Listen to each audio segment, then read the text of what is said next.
The next step is to put a little bit of spiral on the copper pipe.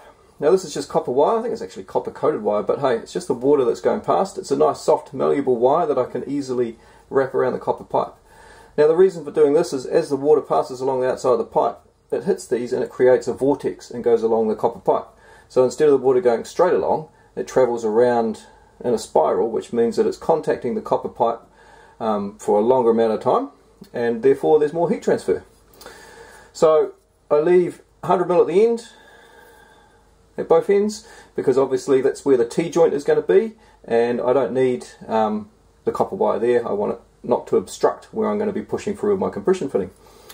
So if you can get hold of convoluted copper pipe, that's probably a better option. However, that's more expensive, and this stuff works just as well. So I measure off 100 ml of where we're going to start. Measure off 100 ml at each end of where I'm going to start, roughly. And finish.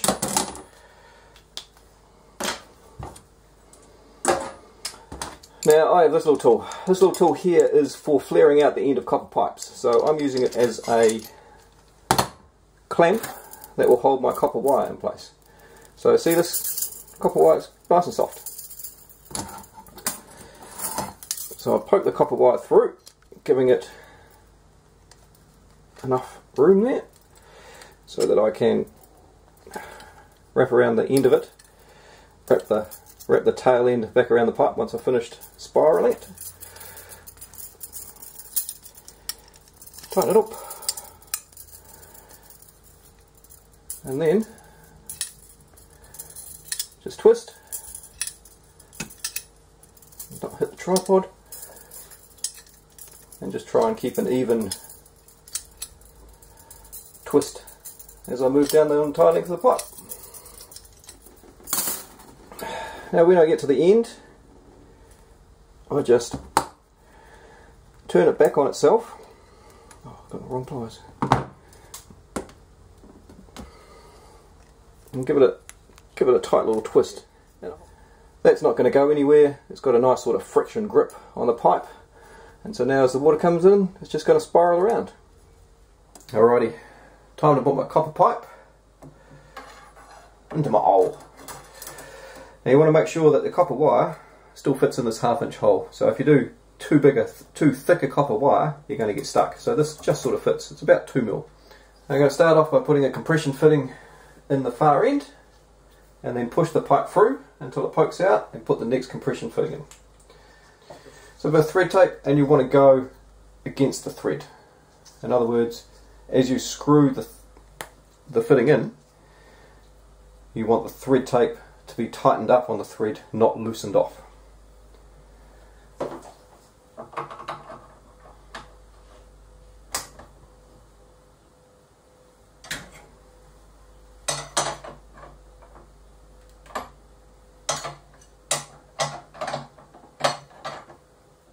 Alright, so let's thread our first copper pipe through before putting in the compression fitting at the other end.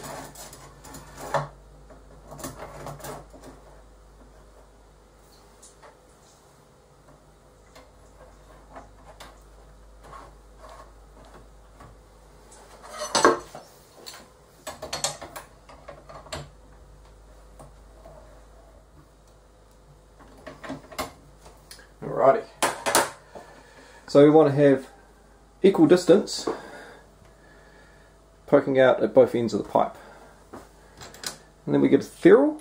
We put the ferrule on,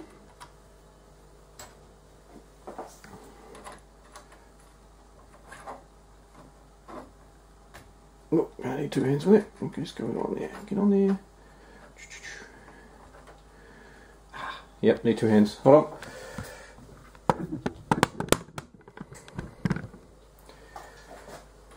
There we go.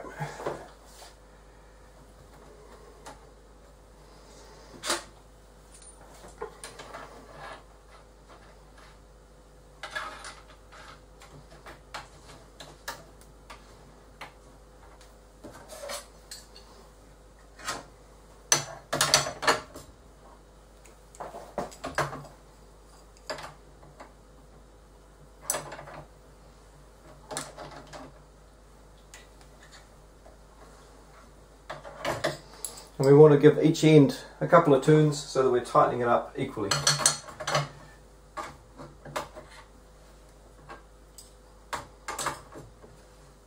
Until we get a nice tight fit. Now remember, we've got a ferrule at each end of the pipe, so we ain't taking this pipe out again because the ferrule cramps down onto the copper pipe to create that seal. Because we've got one tightened up at both ends, this pipe is stuck in there. You're not going to be taking it out. If you need to take it out, you'll need to undo this and you'll need to chop where the ferrule is.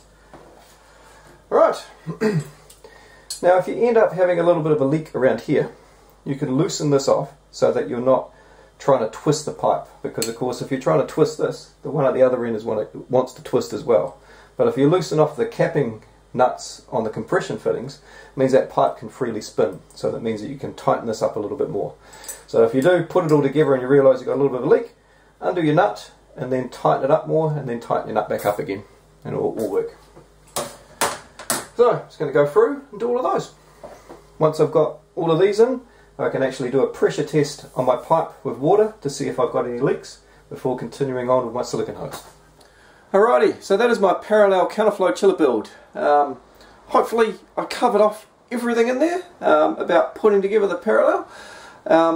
It took me a while to just sort of play around with it. So one thing that I suggest you do is lay out all your bits before you start to glue it. And just sort of check all your lengths and all your dimensions before you start to glue, because once you've glued and once you've screwed on those compression fittings, it ain't going anywhere and you don't want to stuff that up and have to start again from scratch. Another little thing to think about is the copper pipe when it comes out from a compression fitting. If it's slightly bent, i.e. it's not sitting in there nice and true when you put the ferrule in and it's got a slight little kink to it, as you tighten up the nut there will be a little tiny bit of a gap and you may get a leak just starting to come out from here. Now I was a little bit skeptical about using PVC. I thought, okay, the PVC is going to get hot and it's going to warp or it's going to crack or something's going to go wrong with it. But I tested it with a little prototype first with boiling work running through it and it was perfectly fine. Now remember, in your sink you have this type of PVC as your drain pipe and you pour water from a jug, boiling water from a jug down your sinkhole. It doesn't break your pipes. So you're not putting boiling water on it all the time. So it could withstand those high temperatures for a short amount of time. Anyway, thanks for watching and I hope that some of the tips that I found throughout the build may help you in your own parallel counterflow build. Cheers!